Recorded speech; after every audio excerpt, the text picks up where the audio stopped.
Assalamualaikum warahmatullahi wabarakatuh. Selamat pagi taruna-taruni SMK Negeri 2 Indramayu yang Bapak banggakan. Pada kesempatan kali ini kita akan belajar tentang masa praaksara di dalam KD 3.2. Tentunya kalian sudah memahami apa itu pengertian dari praaksara. Pra artinya sebelum dan aksara artinya tulisan. Artinya masa praaksara itu kita akan mempelajari masa ketika makhluk hidup atau manusia dalam hal ini itu belum mengenal tulisan. Sebelum kita mulai pembelajaran ini, marilah kita membaca basmalah. Bismillahirrahmanirrahim. Semoga Allah Subhanahu wa taala senantiasa melindungi kita dan selalu sehat terhindar dari penyakit maupun wabah pandemi COVID-19. Pada kesempatan ini kita akan membahas tentang dinamika kehidupan awal masyarakat pada masa praaksara. Di sini kita bisa lihat itu ada peta konsep kehidupan manusia praaksara dibagi menjadi 3. Yang pertama tahapan kehidupan. Adapun tahapan kehidupan di sini ada 4, yaitu berburu dan mengumpulkan makanan tingkat sederhana, berburu dan mengumpulkan makanan tingkat lanjut, bercocok tanam, dan perundagian atau pertukangan. Empat masa dalam tahap kehidupan ini nanti kita akan singgung sekilas. Kemudian selanjutnya itu tentang jenis manusia purba.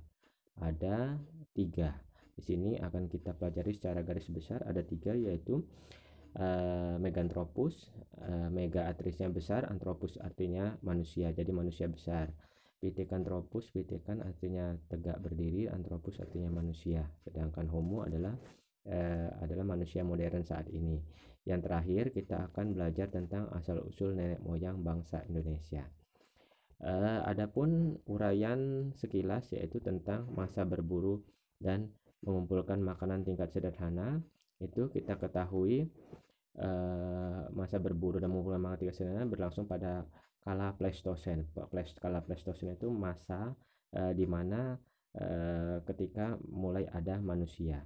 Pada masa ini manusia hidup berkelompok kecil, tujuannya untuk mempermudah dalam berburu dan melindungi kelompok. Pada masa ini juga manusia hidup berpindah-pindah atau nama lainnya nomaden dengan tujuan untuk mencari lokasi yang mampu mensuplai sumber makanan.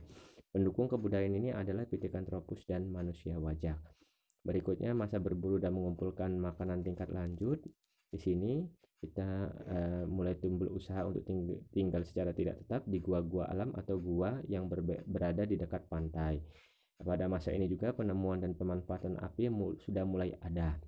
Dan berdasarkan hasil penelitian ditemukan cikal bakal pertanian dengan berpindah-pindah menyesuaikan dengan kondisi kesuburan tanah. Berikutnya masa bercocok tanam. Masa bercocok tanam inilah yang merupakan awal dari food producing, karena food producing itu dimana manusia sudah mulai bisa menghasilkan makanan sendiri dengan cara bercocok tanam. Sebelumnya mereka 2 tahap sebelumnya yaitu berburu dan meramu atau dan mengumpulkan makanan, mereka masih tergantung dari alam atau disebut food gathering.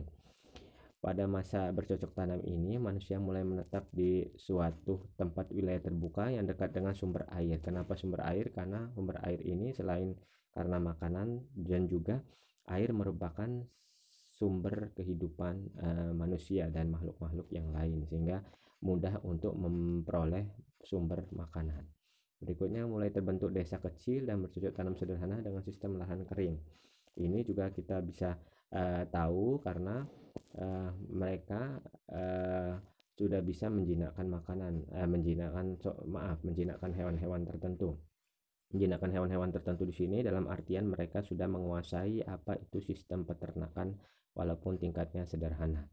Mengenal sistem barter dan kepercayaan, animisme dan dinamisme. Jadi konsepsi kepercayaan itu mulai ada ketika masa bercocok tanam atau bagian ketiga dari pembahasan kita tahap kehidupan manusia praaksara tadi. Selanjutnya itu masa perundagian atau masa pertukangan, di mana manusia pada masa ini sudah menggunakan logam atau untuk peralatan-peralatan yang sudah mulai modern. Logam di sini adalah tembaga, berunggu, dan besi. Manusia purba di Indonesia itu dibedakan secara garis besar menjadi 3, Meganthropus, Pithecanthropus, dan Homo. Adapun ciri-ciri mereka yaitu ini bisa kita lihat di sini seperti Meganthropus itu ciri-cirinya hidup di kisaran 2 sampai 1 juta tahun yang lalu, memiliki tubuh kekar dan lebih tegap. Berikutnya Pithecanthropus tinggi badan berkisar 165 sampai 180 cm dengan tubuh dan anggota badan tegap, geraham yang besar, rahang kuat, tonjolan kening tebal. Berikutnya yang paling dekat dengan kita ya, tahap selanjutnya yang sangat sempurna ya untuk ukuran manusia praaksara yaitu jenis Homo. Volume tengkoraknya sudah mulai 1000 sampai 200 cc. Tinggi badannya juga lebih besar yaitu 130 sampai 210 cm. Berikutnya asal usul nenek moyang bangsa Indonesia. Seperti kita ketahui, asal usul nenek moyang bangsa Indonesia itu moyang Indonesia itu berasal dari Yunan Cina Selatan, yaitu Proto Melayu. Proto artinya tua dan Deutero Melayu. Deutero artinya muda, jadi Melayu tua dan Melayu muda. Melayu tua itu beralih ke dua jalur atau bermigrasinya melalui dua jalur, yaitu jalur timur dan barat.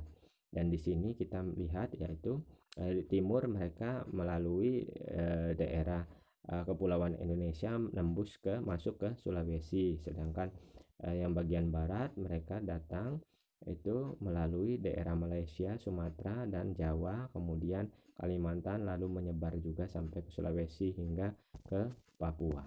Demikian pembahasan kita tentang dinamika kehidupan manusia praaksara.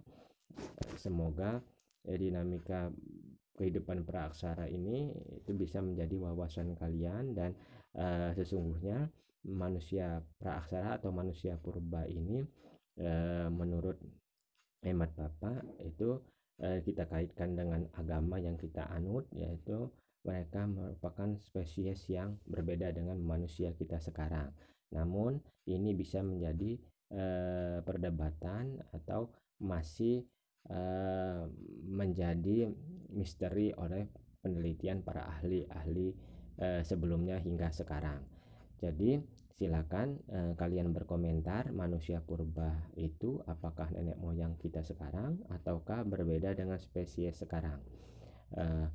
Untuk lebih jelasnya nanti bisa kalian tanyakan di kolom komentar.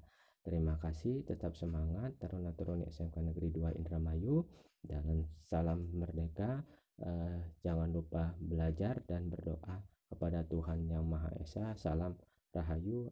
Wassalamualaikum warahmatullahi wabarakatuh. Salam Maskis. Terima kasih.